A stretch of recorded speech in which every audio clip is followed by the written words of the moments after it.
Skriflesing, Psalm 139, vers 1 tot 6 en vers 13 tot 18. Vers 1 tot 6 lees so: Here, U het tot diep in my gekyk, U ken my baie goed. U weet alles wat ek doen, net U weet dit. U is ver, maar U weet wat ek dink. U weet hoe ver ek loop en hoe lank ek slaap. U weet wat ek doen, oral waar ek gaan. Ja, Here, ek het nog nie begin om iets te sê nie, dan weet U klaar alles wat ek wil sê.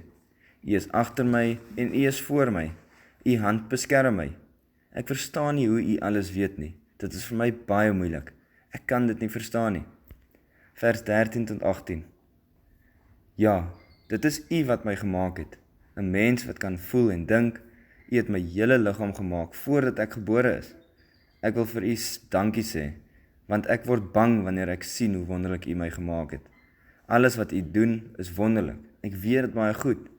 U het geweet van elke been in my liggaam toe U my gemaak het, waar niemand dit gesien het nie, toe U my gemaak het in die liggaam van my ma. U het my gesien voordat ek gebore is.